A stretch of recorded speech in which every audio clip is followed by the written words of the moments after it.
योग वशिष्ठ का आज नया टॉपिक शुरू हो रहा है। मुमुक्षु व्यवहार प्रकरण का सर्ग है 14 से 16।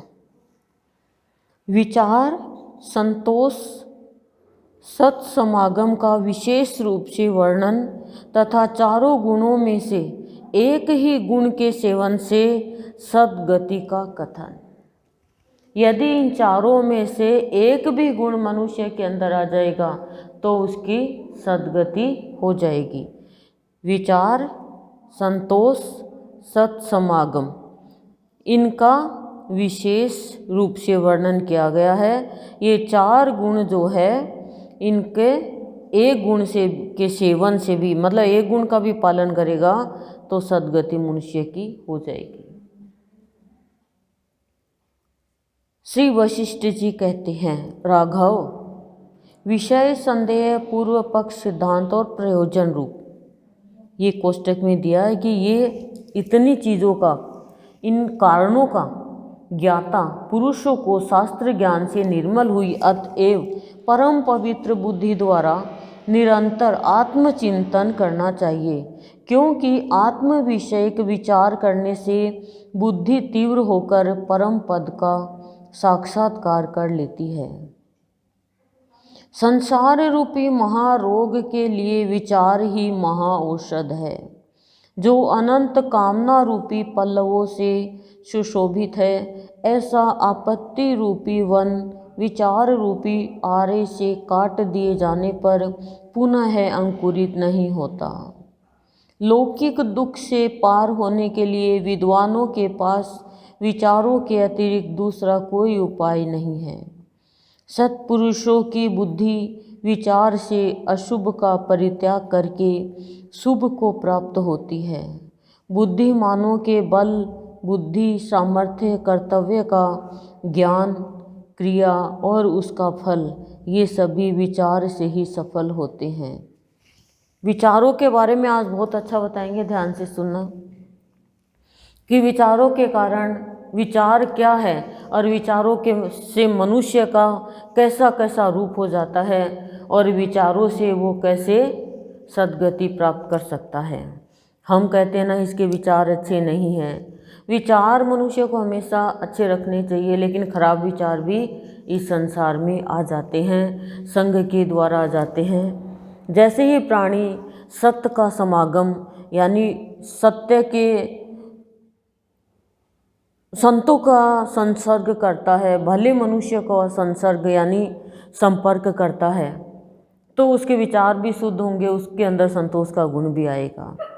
लेकिन हम बुरे मनुष्यों का संसर्ग कर लेते हैं, संसारिक कामना वासना वालों का संसर्ग कर लेते हैं, यानी उनसे संपर्क कर लेते हैं, तो फिर हमारे विचार शुद्ध भी अशुद्ध होने लगते हैं और संतोष की जगह हमारे अंदर असंतोष आ जाता है और के लालसा लग जाती है।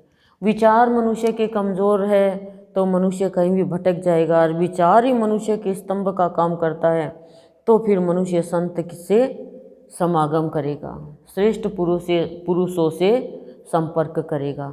कभी भी ऐसे वैसे मनुष्यों से वो मिले जुलेगा भी नहीं, और मिले जुलेगा तो उनके बातों का प्रभाव अपने विचारों पर नहीं पड़ने देगा। तो आज कह रहे हैं कि मनुष्य के अंदर मनुष्य के विषय कैसे हैं, यानी सब्जेक्ट कैसा है। हमारे विषय तो क्या है? खाना पीना, सोना उठना, बैठना, पैसे कमाना। रोग है, शोक है, दुख है, चिंता है, ये है हमारे विषय। जैसे बच्चे के विषय होते हैं हिंदी, इंग्लिश, गणित, साइंस। लक्ष्य क्या होता है उनका, उधर चले जाते हैं। किसी का विषय होता है खाली धन कमाना, किसी का विषय होता है खाली खाना पीना और बच्चे पालना, किसी का विषय होता है कि बस व्यापार बढ़ाना, किसी का विषय होता है बस मारो काटो, फूट डालो, रुलाओ, दुखी करो, निंदा करो, ये करो। किसी का विषय होता है कि मैं तो शांत रहूं और मनुष्य जीवन सफल करूं, भक्ति करके, भाव फैलाकर, संत का संग पाकर, उसके बच्चों का संग पाकर। तो विषय तो बहुत होते हैं, लेकिन ये विषय के ऊपर आत्मचिंतन करना जरूरी है। संदेह है कि मनुष्य यदि भगवान के ऊपर संदेह कर लेगा, अपने परिवार पे संदेह कर लेगा, तो फिर उसका जन्म तो बार बार होगा ही होगा, क्योंकि भ्रम के कारण ही रस्सी सांप लगने लग जाती है, भ्रम के कारण ही मनुष्य की मृत्यु हो जाती है। तो भ्रम संदेह है, ये प्राणी का क्या होता है, वो अच्छों में भी बुराई खोज लेता है। जैसे संदेह हो गया था लक्ष्मण को कि भरत है वो तो सेना लेके आ रहा है, तो ये संदेह है। दूसरा है पूर्व पक्ष सिद्धांत और प्रयोजन रूप, कि मनुष्य जीवन किस प्रयोजन से मिला है और वो हर एक चीज़ को जो पूर्व में मिली है उसको प्राप्त हुई है, उनका ध्यान रखना और सिद्धांत के हिसाब से चलना। हमारा सिद्धांत है क्या? हमारा कोई सिद्धांत ही नहीं है। सिद्धांत के आधार पर ही ऋषि मुनि है वो अपने जीवन को प्रबल बनाते हैं। हमारा सिद्धांत तो टूट जाता है।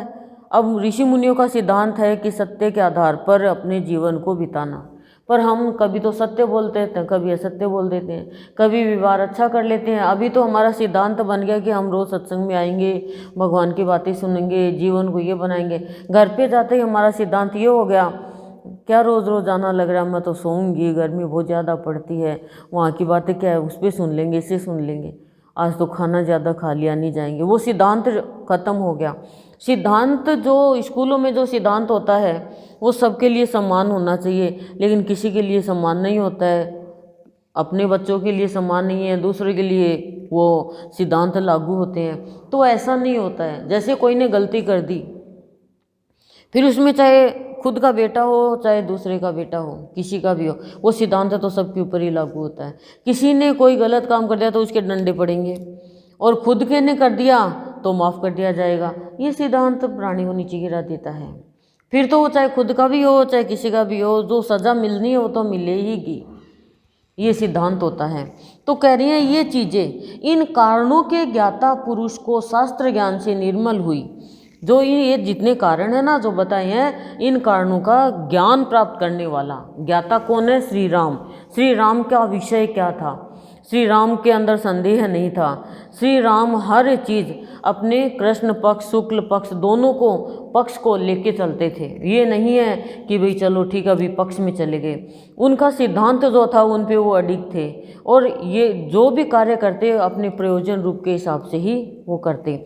लेकिन कह रही है इन सब कारणों के ज्ञाता थे, उस पुरुष को शास्त्र ज्ञान से निर्मल हुई, अतः परम पवित्र बुद्धि द्वारा निरंतर आत्मचिंतन करना चाहिए। इन चीज़ों का उन्हें आत्मचिंतन करना चाहिए। शास्त्र ज्ञान, ये शास्त्रों के ज्ञान में शास्त्रों का ज्ञान बताया, इससे निर्मलता आती है प्राणी को, और वो परम पवित्र बुद्धि द्वारा, इनसे बुद्धि परम पवित्र होती है, और उनसे आत्मचिंतन करना चाहिए। क्योंकि आत्म विषय विचार करने से बुद्धि तीव्र होकर परम पद का साक्षात्कार कर लेती है। आत्म विषय, आत्मा के बारे में सोचना कि मुझे आत्मा का ज्ञान कैसे होगा, मुझे आत्मा कैसे मिलेगी, आत्मा का साक्षात्कार कैसे होगा, किसके पास में मैं बैठूं कि मुझे आत्मा का साक्षात्कार करा दे, आखिर आत्मा है क्या, आत्मा के क्या गुण है। इसका चिंतन करने से, जैसे मान लो बच्चे की नौकरी नहीं लग रही तो उसका हम चिंतन करते हैं, चिंता करते हैं हर वक्त कि कैसे नौकरी लगेगी, कहाँ कहाँ इश्तेहार निकलता वो देखते हैं। शादी करनी है तो जगह देखते हैं किसका लड़का कमा रहा है, लड़का कमा रहा है तो देखते हैं कौन सी लड़की अच्छी रहेगी हमारे लड़के के साथ। ये हम सांसारिक चिंतन करते हैं। तो भगवान के साथ बैठ के हम ये भी बात करते हैं। लेकिन कह रहे हैं सद्गुरुदेव कि परम पवित्र बुद्धि जब आत्मचिंतन करने लग जाएगी तो आत्म विषय के विचार आएंगे अंदर में, और फिर बुद्धि तीव्र होकर परम पद का साक्षात्कार कर लेगी। फिर बुद्धि उसकी तीव्र हो जाएगी और फिर सारे सांसारिक विषय को छोड़कर परम पद को प्राप्त कर लेगी। फिर वो बुद्धि कभी भी लाभ हानि में हमें नहीं लेकर जाएगी। लेकिन विचार हाँ होने चाहिए आत्म विषय, आत्मा ही एक विषय होनी चाहिए हमारे विचार में। बाकी तो सारे काम हमारे होते ही रहेंगे, जिस रूप में होना है उस रूप में होंगे। लेकिन हम प्राणियों के क्या है, आत्मा के विषय का विचार हमारे जीवन में नहीं आता। यदि आत्मा के विषय का विचार आता तो हम एक सत्संग भी मिस नहीं करते, और हमारा सत्संग तो जो होता है ऐसी टाइम पे होता है जहाँ पे कोई काम भी नहीं है। सत्संग के द्वारा ही हमारे अंदर बुद्धि पवित्र होगी, विचार शुद्ध होंगे, विषय शुद्ध होंगे, तब हम आत्मा का विषय लेकर चलेंगे। अब एक अज्ञानी है, छोटा बच्चा है, वो आत्मा के विषय को कैसे जानेगा? वो लेकर ही नहीं जा सकेगा। उसके लिए तो इसका विषय तो एक होता है दूध पीना, वो भी माँ का दूध पीना। माँ के पास आते ही उसको पता चलेगा कि और किसी के पास आके दूध नहीं मांगेगा, माँ के तो उठाने लग जाएगा। क्यों? क्योंकि उसका विषय दूध है। पर हमारा विषय संसार ही रहेगा, संसार की वस्तु ही रहेगी।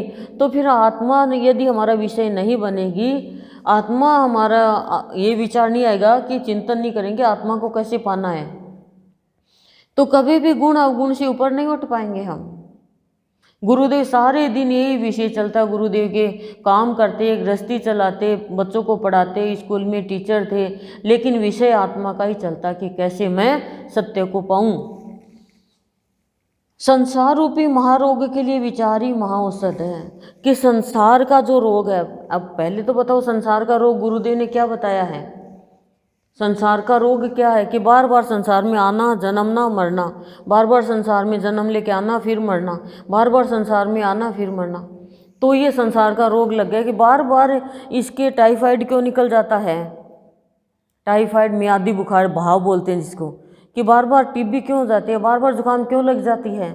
डॉक्टर को पूछते हैं तो वो उसका औषधि बता देते हैं, कारण बता देते हैं कि हमारे तो बार बार जन्म क्यों लेते हैं, बार बार संसार का रोग क्यों लग जाता है हमारे जीवन में, क्यों मृत्यु को प्राप्त होते हैं, क्यों जन्म लेते हैं, क्यों और योनि में भटकते हैं। तो करें इनसे छूटना है महारोग से, तो विचार ही महाऔषध है।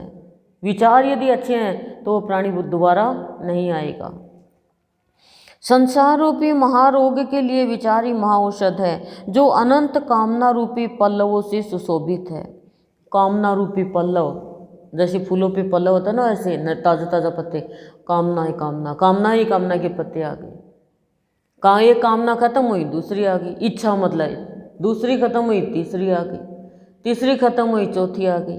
ये कामना नहीं आती भगवान को पाने की, भगवान की किताब पढ़ने की, सत्संग बढ़ाने की, सत्संग में औरों को लगाने की, ये कामना नहीं होती है। कामना क्या होती है? अभी कोई कह दे कि उसकी दुकान पे नई नई चीज़ें आ रही है, अभी 99 में आ रही है, तो भीड़ लगी रहती है। 99 का फेर छूटे इसके लिए कामना नहीं लगेगी, लेकिन 99 रुपये बंदे को ही कह दे भाई 99 में दे रहा तो 100 में ही दे दे, क्या 99 का अंतर ले, 1 रुपये से क्या होगा? पर 1 से भी बहुत कुछ हो जाता है, बहुत कुछ हो जाता। पर 99 में यदि कोई चीज़ बंदा दे रहा, वो नुकसान उठाएगा क्या अपना? नुकसान नहीं उठाएगा। वो 10-10 रुपए की भी चीज़ होगी तो 99 में जाएगी, 50 की होगी तो भी 99 में जाएगी। पर हम लोग प्राणी क्या है, वस्तुओं के लिए भाग छुटते हैं, लेकिन भगवान के लिए कितना भागते हैं,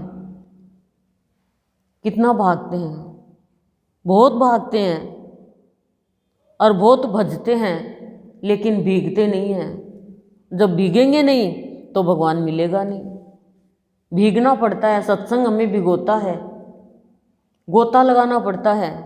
किनारे पे बैठ के हो बोरी डूबन डरी रही किनारे बैठ, डर लगता है आगे जाने से, और सत्संग से डर लगता है कि सत्संग से गृहस्थी छूट जाएगी, जबकि तो गृहस्थी में ज़्यादा और अच्छे से रहते हैं सत्संग में आने के बाद में। पहले के लोग छुड़ा देते थे गृहस्थी, अब के लोग भी कई तो ऐसे हैं कि गृहस्थी छुड़ा देते हैं ना। कोई भी हमें ये कहे कि गृहस्थी में रहकर भजन नहीं हो सकता, गृहस्थी में रह कर के सत्संग नहीं हो सकता, कोई भी कहे भक्ति करने वाला, तो भाई उसको यही पूछो, तू आसमान से टपक गया क्या? क्या देवी देवताओं ने जन्म दे दिया? तेरे माँ बाप ने तुझे जन्म दिया तो वो भी तो गृहस्थी में होंगे, बिना गृहस्थी के बच्चे कैसे हो गए? वशिष्ठ जी के गृहस्थी, विश्वामित्र जी के गृहस्थी, वाल्मीकि जी के गृहस्थी, किस राम जी के गृहस्थी, कृष्ण भगवान के गृहस्थी, हमारे गुरुदेव के गृहस्थी, नरसिंह जी के गृहस्थी, किसके गृहस्थी नहीं थी? गृहस्थी में रह के ही तो हम सारी सुख सुविधा लेकर भक्ति कर सकते हैं। गुरुदेव तो नहीं कहते कि तुम जंगल में जाके भूखे मर के एक पैर पे खड़े होकर के प्यास से मर के भक्ति करो, ये कोई भक्ति थोड़ी हुई, ये तो फिर कष्ट देना हो गया, और भक्ति तो कष्ट दूर करती है। ये सब विचार ही है, विचार ही आते हैं प्राणी को। हमें गुरुदेव कहते हैं तुम मेरे संतमणि के प्रवचन करो, साहित्य पढ़ो, सत्संग लो, लेकिन तुम्हें भूखे मरने की ज़रूरत नहीं है, भूखे पेट भजन नहीं होगा। तुम चाय पी के संतमणि कर लो, खाना खा के संतमणि कर लो, तुम कैसे भी कर लो, लेकिन संतमणि कर लो। और कोई ये कह देगा ना ये कोई भक्ति हुई, खा के एक पैर पे खड़ा होके और तू 1 घंटा खड़ा रह करके बिना चाय पिए आधी रात को उठ करके और तू ये पाठ कर, उसमें हमें बड़ा आएगा, अरे मेरे को ये करना, बहुत चाव रहेगा, हाँ करना है। कोई हमें ये कह दे तुझे पैदल वहाँ से वहाँ तक जाना है और तेरा ये काम सिद्ध हो जाएगा, तो वो पैदल चल पड़ेगा चाहे दुख पाओ। और कोई ये कह दे नहीं तू गाड़ी में ढंग से जा और वहाँ से वहाँ तक जा, बस तेरा काम सिद्ध हो जाएगा, तू भगवान के, ना ना, मानेंगे नहीं, हम विश्वास ही नहीं करेंगे। ये सब क्या है? ये विचार है हमारे। हम खुद कठोर क्लिष्ट साधना, क्लिष्ट भक्ति में चले गए, कष्ट देने वाली भक्ति में। कोई कष्ट की जरूरत नहीं है। कोई माँ ये नहीं कहती कि तू भूखा मर के ये काम कर। माँ ये कहेगी बेटा पहले खा ले फिर बाद में पढ़ लेना, यही कहेगी। बेटा कहेगा नहीं मैं पढ़ूंगा पहले फिर खाऊंगा, तो माँ उसके आगे ला के रख देगी। तो भगवान हमारी माँ है ना माँ, हम बोलते हैं तो मैं वो माता, तो उसका भी जी दुख पाता है कि मेरा बच्चा भूखा रह के भक्ति कर रहा है। भूखे रहने से कुछ नहीं होगा, पवित्रता से भगवान की प्राप्ति होगी, शुद्ध विचारों से भगवान की प्राप्ति होगी। विचार गंदे है तो भाई चाहे भूखे मर जाओ भगवान नहीं मिलेंगे। विचार शुद्ध है तो खा पी के भगवान को बुला लो, भगवान तुरंत ही आ जाएंगे। तो कह रही है ये विचार है, ये कामना, इसके ऊपर अनेक कामना रूपी पल्लव आ गए और शोभा पा रहे। ऐसा आपत्ति रूप वन विचार रूपी आरे से काट दिए जाने पर अंकुरित नहीं होता। कह रही हैं जैसे कामना रूपी पल्लव सुशोभित होते हैं तो क्या करना है? विचार है वही आरी का काम करता है। जैसे आरी से काटते हैं ना, वैसे ही वो आरी से काट देते हैं उनको, किसको? कामना को। और फिर आरे से काट दिए जाने पर पुनः वो दोबारा अंकुरित नहीं होती। फिर वो क्या? कामना। उसको कामना को विचारों से काट दो। जैसी कामना आई, कोई विचार अच्छे हैं तो हम तुरंत काट देंगे, भगा देंगे बाहर। जैसे सब्जी चाकू से काट देते हैं, तलवार पड़ी है लेकिन सब्जी तलवार से नहीं कटेगी, कैंची पड़ी है लेकिन छिलके नहीं उतरेंगे कैंची से मिर्ची तो कट जाएगी, लेकिन आप ककड़ी तरबूज ये काटने जाओगे तो कैंची थोड़ी कट जाएगी, उसके लिए तो चाकू ही चाहिए। तो विचार आरी का काम करता है कामना को काटने के लिए। लौकिक दुख से पार होने के लिए विद्वानों के पास विचार के अतिरिक्त दूसरा कोई उपाय नहीं है। करिए संसार का जो दुख है, जितने भी दुख है बाहर के भी और जन्म मरण के भी, उनको विद्वानों ने क्या बताया है कि विचारों के अतिरिक्त कोई उपाय नहीं है। खूब ग्रंथों का अध्ययन कर लिया लेकिन विचार ही खराब है तो दुख कैसे मिटेगा? दुख तो अच्छे विचारों से मिटेगा। अच्छे विचार आए नहीं और जन्म मरण का दुख खत्म हुआ नहीं। मर रहा है कोई और विचार आ गया कि मैं तो ये चीज़ खाऊं, अब क्या होगा? वो योनि मिलेगी उसको। सत्पुरुषों की बुद्धि विचार से अशुभ का परित्याग करके शुभ को प्राप्त होती है। बोले सत्पुरुष जिसने सत्य को पा लिया, उनकी जो बुद्धि है वो बहुत पवित्र होती है। उनकी बुद्धि विचार से अशुभ का परित्याग करती है, पर विचारों से ही सब चीज़ों का परित्याग, खराब चीज़ों का परित्याग कर देते हैं। उन सत्पुरुषों की बुद्धि विचार से अशुभ का परित्याग करके शुभ को प्राप्त होती है। जो भी अशुभ है, अशुभ काम है, अशुभ अंदर में विचार है, वो सबको हटा देते हैं। अशुभ बुद्धि आ गई तो विचारों से ही हटा देंगे। बुद्धिमानों के बल, बुद्धि, सामर्थ्य, कर्तव्य, ज्ञान, क्रिया और उसका फल, ये सभी विचार से ही सफल होते हैं। बोले जो बुद्धिमान है उनके हर चीज़ विचारों से ही संभव होती है। हमारे अंदर में विचार आया कि हम ये काम करें, हम कर लेंगे। अब मेरे तो विचार नहीं है जानने का, विचार नहीं है तो कहते हैं ना बिना विचारे जो करे, बिना विचारे करें तो विचारों से विचारा है, विचार ही दीवार है, विचार ही बगीचा है, विचार ही खुशी है। तो कह रहे हैं बुद्धिमान है वो, उनके अंदर जो भी भक्ति का बल आता है, बुद्धि है और सामर्थ्य, जो भी चीज़ में वो सामर्थ्यवान बने हैं, और कर्तव्य का ज्ञान और क्रिया और उसका फल सारे कर्तव्य का ज्ञान कि मुझे कौन से कर्तव्य निभाने हैं, कैसी क्रिया मुझे करनी है, कैसा ज्ञान मुझे लेना है, ये सब विचारों से ही सफल होते हैं। विचारते नहीं है, बिना विचार ही कर देते हैं। अब एक बच्चा है, उसको तो विचार नहीं आता है, लेकिन हमें तो विचार आता ही है। अब मान लो आपने व्रत कर रखा है, तो आपके अंदर क्या विचार आएगा, आज मेरे को एक टाइम खाना खाना है। और यदि दूसरी टाइम कोई नहीं देख रहा, भूख लग गई, तो विचार आया कि खा ले, कौन देख रहा है, ये विचार आ गया मन के अंदर और खा लिया। फिर विचार आएगा कि खा तो लिया, क्या हो जाता, अब कोई देख लेगा तो पता चल जाएगा तो ये तो पाप हो गया, ये भी विचार आ गया। तो प्राणी हर चीज़ विचारों से ही करता है, काटता भी विचारों से ही है, ग्रहण भी विचारों से करता है। अतः जो उचित अनुचित के रहस्योद्घाटन के लिए महान दीपक के समान है, उचित क्या है और अनुचित क्या है, इसका रहस्य का जान लेता है, वो महान दीपक के जैसे है तथा अभीष्ट की सिद्धि करने वाला है। मन इच्छा वरदान पाने वाला है वो, जो उचित अनुचित को जान लेता है। उस उत्कृष्ट विचार का आश्रय लेकर, यानी उस श्रेष्ठ विचार का आश्रय लेकर संसार सागर को पार करना चाहिए।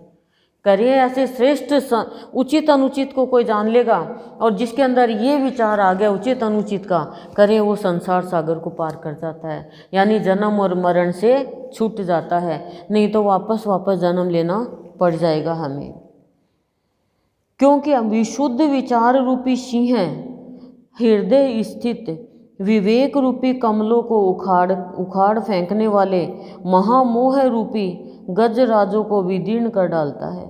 क्या कह रहे हैं कि विशुद्ध विचार रूपी सिंह है, मतलब शुद्ध से भी ज़्यादा विशेष रूप से जो विचार शुद्ध है उनको वो सिंह का, शेर का काम करता है। वो हृदय में स्थित जो विवेक रूपी कमल है, विवेक का मतलब उचित अनुचित की पहचान, सार सार की पहचान, जो कमल है उनको उखाड़ फेंकने वाले महामोह रूपी गजराजों को विदीर्ण कर डालता है। महामोह रूपी जो हाथी बैठे हुए अंदर, मोह को हाथी बताया, मोह जल्दी से जाता नहीं, उनको भी फाड़ डालते हैं।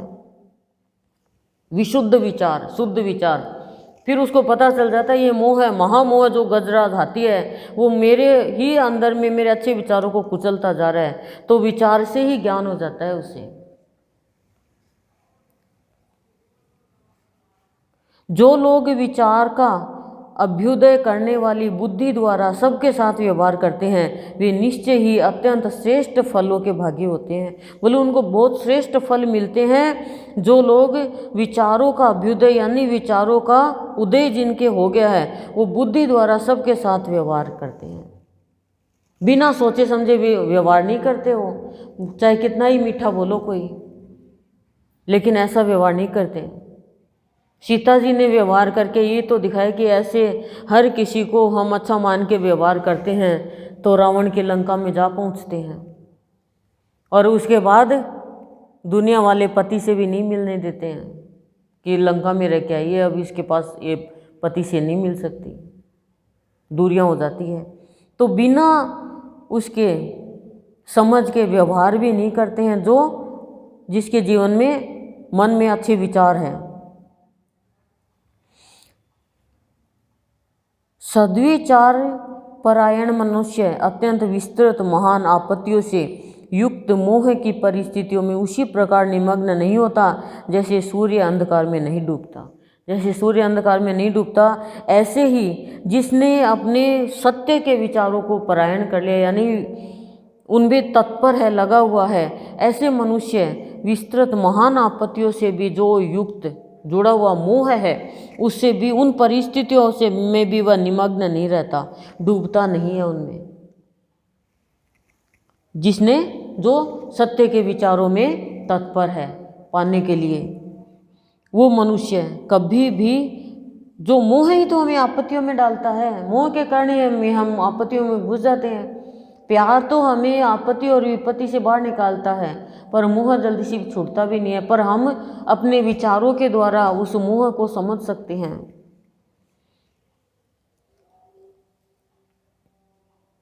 जितने क्रूर कर्म, निषिद्धाचरण और कुत्सित मानसिक कष्ट है, वे सभी विचारहीनता से ही आविर्भूत होते हैं। कि जिसके अंदर छोटे विचार हैं, प्रकट हो गए, वे मनुष्य क्या करते हैं, क्रूर कर्म करते हैं रावण कंस के जैसे, और निषिद्धाचरण, उसके आचरण निषिद्ध मतलब अच्छे नहीं होते, और वो कुत्सित मानसिक कष्ट उनके अंदर मतलब खराब, उसके अंदर मन के कष्ट, खराब मन के कष्ट उनके अंदर मिल जाते हैं, कष्ट ही पाते हैं। मतलब वो ये क्या है, विचारहीनता के, मतलब छोटे तुच्छ संकीर्ण विचारहीनता ही क्या करते हैं, प्रकट होती हैं उसमें। तो जब जिसके मनुष्य के विचार छोटे हैं, तुच्छ है, वो खराब मानसिक कष्ट यानी मन को कष्ट मिलेगा, बुरे कर्म करेगा, और आचरण है उसका अच्छा नहीं रहेगा। जिस अधिकारी पुरुष का मन आशा की परवस्था से रहित और विचार युक्त है, वह पूर्ण चंद्रमा की भांति अपनी आत्मा में परमानंद का अनुभव करता है। कह रही हैं जिस अधिकारी पुरुष वही होते हैं जिनके विचार शुद्ध होते हैं। अब बच्चे को एक अधिकार है अपने माँ बाप के धन पर, लेकिन दूसरे बच्चों को थोड़ी अधिकार है। तो ऐसे ही जो अधिकारी पुरुष कौन है, अधिकार पुरुष के मन की आशा परवस्था से रहित है, जो काम क्रोध मोह मद के परवश नहीं है। हम कहते हैं मैं तो परवश नारी हूँ, मैं क्या करूँ, दूसरे पर के वश में हूँ, स्वतंत्रता है, वो प्राणी भगवान को प्राप्त करने में आगे बढ़ता है। जो परवश है, जो मन के वश में हो गया, विचारों के वश में हो गया, वो कैसे भगवान को पाएगा। कोई क्रोध के वश में हो गया, कोई नींद के वश में हो गया। अब हम ज़्यादा खाना खा लेते हैं तो हम अनाज के वश हो जाते हैं, होते हैं सो जाते हैं। अनाज हमें आलस्य देता है, भारी खाना खा लेते हैं तो उसके वश में हो जाते हैं। तो ये वश में होने से क्या होता है, नींद के वश में हो जाते हैं, काया के वश में हो जाते हैं। तो कह रहे हैं जिस अधिकारी पुरुष का मन आशा की परवस्था से रहित हो गया, कोई से भी आशा नहीं है, किसी से भी आशा नहीं है उसके मन में, बस एक ही बात है कि मेरे को मेरे ईश्वर से आशा रखनी है, और विचार युक्त है, विचारों से जुड़ा हुआ है, वह पूरे चंद्रमा की भांति यानी पूर्णिमा के चंद्रमा के जैसे अपने आत्मा में परमानंद का अनुभव करता है, भगवान का अनुभव करता है वो प्राणी। कौन प्राणी, जिसके अंदर किसी के भी प्रति आशा नहीं है। हम तो बहुत आशा रख लेते हैं किसी को। अब मेरे को एक बात बताओ, भिखारी को कोई चीज़ देते हैं तो उसे आशा रखते हैं क्या? पर किसी को कोई चीज़ दे के आशा रखेंगे, मैंने इसका एक काम किया अभी मैं मेरा करेगी, तो फिर आशा रखोगे तो पूरी नहीं होगी तो दुखी होंगे, विचार खराब आएंगे, खराब आएंगे तो क्रोध आएंगे, क्रोध के विचार, नकारात्मक विचार, शांति के विचार, प्यार के विचार, विचार ही तो है ये। जब मन में विवेकशीलता का उदय होता है तब वह सारे विश्व को शीतल एवं सुशोभित करने वाली चंद्रमा की चांदनी की भांति सबको अत्यंत शीतल और अलंकृत कर देती है। जब प्राणी के अंदर विवेक जागृत हो जाता है तो उसको पहचान हो जाती है हर चीज़ की, ग्रहण क्या करना है, त्यागना क्या है, कैसे जीवन व्यतीत करना है।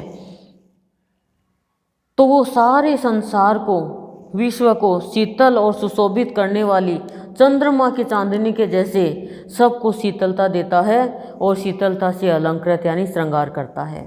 जगत के सारे पदार्थ तभी तक सत्य की तरह रमणीय प्रतीत होते हैं जब तक विचार नहीं किया जाता। बहुत अच्छी बात है। जगत के सारे विचार आनंद देने वाले, सुख देने वाले जब तक ही लगते हैं जब तक विचार नहीं किया जाता। विचार कर लेंगे कि भोगों में क्या है, सांसारिक सुख में क्या है, क्या ईश्वर की प्राप्ति होगी, क्या शांति मिलेगी। तो जगत के सारे पदार्थ अभी तक सत्य की तरह रमणीय प्रतीत होता है, लगता है हाँ बहुत सुख है, बहुत सुख है, बहुत सुख है। कंवारे को लगता है शादी में सुख है, शादी के बाद सोचते कंवारे ही रह जाते, अब तो कंवारा हो नहीं सकता शादी होगी तो कंवारा नहीं हो सकता है प्राणी, सत्संग में आने के बाद में भी बहुत अच्छे तरीके से जी सकता है जब तक विचार नहीं किया जाता। करे विचार कर लोगे फिर पता चलेगा अरे ये तो तुच्छ है, बस जीने के लिए हमें खुश रहना इनमें। वस्तुतः उनका कोई अस्तित्व ही नहीं है, वो तो अस्तित्व, वो तो मिट जाएंगे सारे, है टूट जाएंगे, खत्म हो जाएंगे। अतः विचार करने पर वे नष्ट हो जाते हैं। फिर विचार आ गया ना, फिर नष्ट हो जाती हैं। विचार आ गया कि नश्वर चीज़ सदा तो रहने वाली है नहीं, आज है कल किसी और के पास ले जाए, इनके लिए क्या रोना क्या धोना, छूटनी है तो छूटेगी, आई है तो आएगी, और इसी के लिए लड़ाई होती है। जो सुख होता धन में तो पूछो उन पैसे वालों से, हर दिन खड़े रहते कटघरे में, केस चलते रहते हैं, डर लगता है कहाँ छुपाएं क्या करें। जरूरत है सब चीज़ों की, लेकिन सुख कहाँ है इनमें, ये बताओ। और सुख है तो नश्वर सुख है, डराने वाला सुख है, और इन्हीं में सुख ले लेंगे तो फिर राम जी क्यों वनवास जा रहे हैं। राम जी को तो सब कह रहे हैं कि तू यहीं पे रुक जा, वन में रहने के लिए तो कहा था, सरयू नदी के पास में, ये थोड़ी कहा था कि तुम लंका तक पहुंच जाना। तो विचार करना जरूरी है, गुरुदेव ये कह रहे हैं। विचार करने से ये जो कामना होती है ना, ये कि इन चीज़ों में सत्य का सुख सा प्रतीत होता है, फिर वो विचार करने पे ऐसा लगेगा हाँ सत्य का सुख इनमें नहीं है। सुख तो सबसे बड़ा सुख तो भक्ति और सत्संग का ही है। जो समस्वरूप आनंदमय अक्षय अनंत और अन्यानाधीन है, वह केवल्य पद को तुम विचार रूप महान वृक्ष का फल समझो। मुक्ति का महान फल का वृक्ष है जो समानता का स्वरूप है, आनंद देने वाला है, जो कभी खत्म होने वाला नहीं है, जो अनंत है। ये चीज़ गुरुदेव कह रहे हैं, पहले वशिष्ठ जी कह रहे हैं कि ये राम आ जाएगी ना जिसके जीवन में, तो कह रहे हैं ये विचार जो है ये मुक्ति दिलाने वाले हैं। जो चित्त में स्थित होकर उत्तम अचल स्थिति प्रदान करने वाली है, उस आत्म विचार रूपी औषधि से युक्त श्रेष्ठ पुरुष न तो अप्राप्त की आकांक्षा करता है और न प्राप्त का परित्याग ही। क्या कह रहे हैं? जो चित्त में स्थित होकर उत्तम अचल स्थिति प्रदान करने वाली है, हमारे चित्त में स्थित होकर यानी ठहर कर, उत्तम यानी अच्छे से अच्छा, अचल यानी चंचल नहीं है, एक जगह ठहरी हुई स्थिति प्रदान करने वाली है, उस आत्म विचार रूपी महाऔषधि। क्या है वो आत्म विचार? आत्मा का विचार करने वाली जो दवा है, उससे कोई जुड़ गया, वह श्रेष्ठ पुरुष है। वह न तो अप्राप्त की आकांक्षा करता है, उसे कोई चीज़ मिली नहीं है तो इच्छा नहीं करता है, और जो मिल गई उसको छोड़ता नहीं है। मिली है तो प्रभु का प्रसाद है, नहीं मिली है तो प्रभु की कृपा है। जिसके अंदर आत्मा का विचार रूपी औषधि आ गई है, कि आत्मा का विचार करने वाली दवाई जिसको मिल गई है।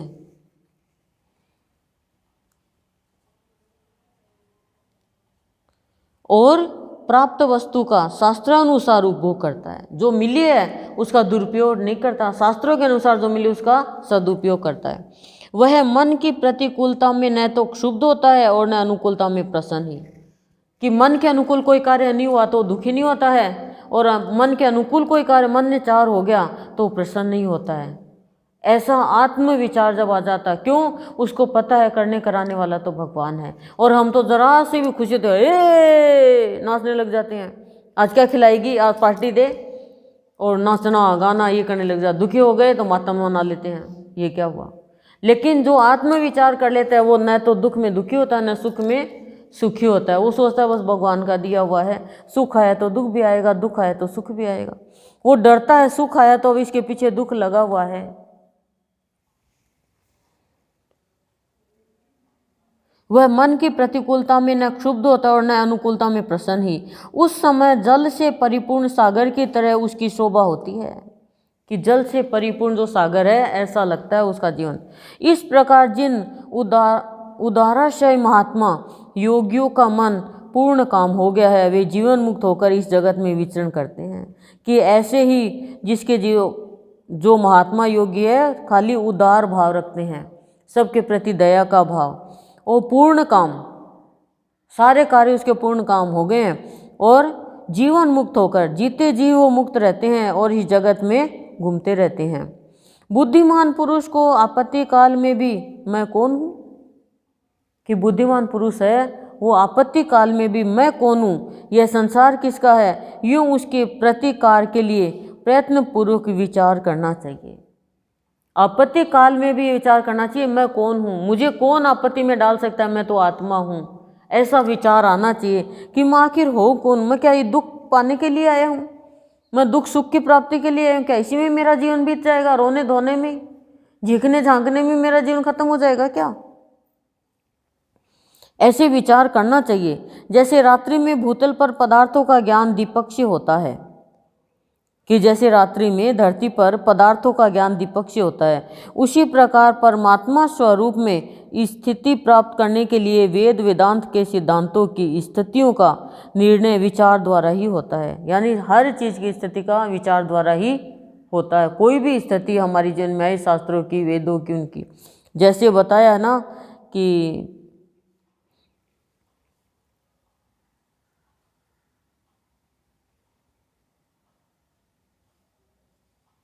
रात्रि में भूतल पर पदार्थों का ज्ञान दीपक से ही होता है, रोशनी से होता है। मतलब पदार्थ पड़ा हमें दिखेगा नहीं, रोशनी कर दी तो दिख जाएगा।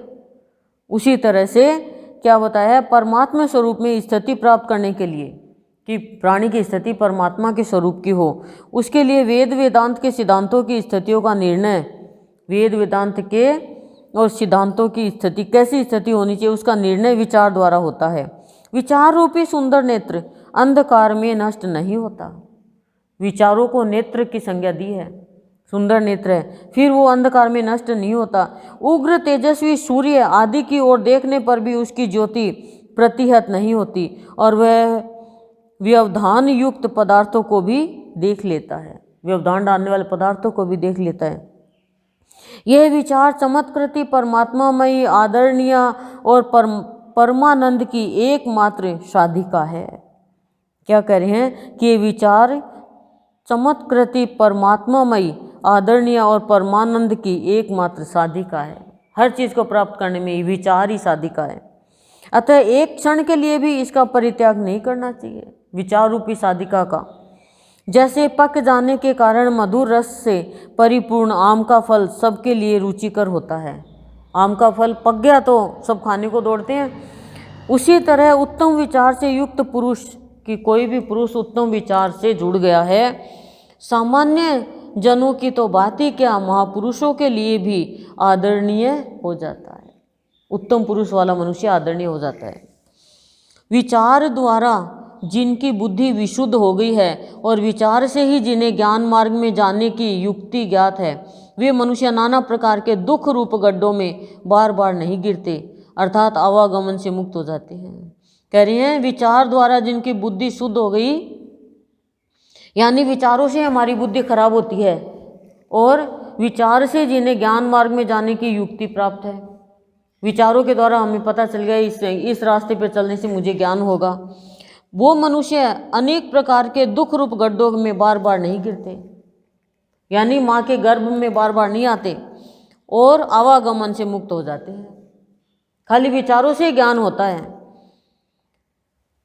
सैकड़ों अनर्थों के संयोग से जिसका शरीर जर्जर हो गया है, यानी सैकड़ों, जानते हो सैकड़ों की संख्या, अनर्थों यानी अनर्थ तो हो, जानते हैं आप लोग कि अनिष्ट हो गया, अनर्थ हो गया, ऐसे संयोग से जिसका शरीर खत्म हो गया, जर्जर हो गया, यानी जंग लग गई, पुराना हो गया जैसे, तथा जो रोगग्रस्त है, रोग बीमारियां लग गई, वह जैसा रुदन नहीं करता जैसा वह मूर्ख विलाप करता है, वह वैसा रुदन नहीं करता जैसा मूर्ख विलाप करता है, रोता इन चीज़ों के लिए।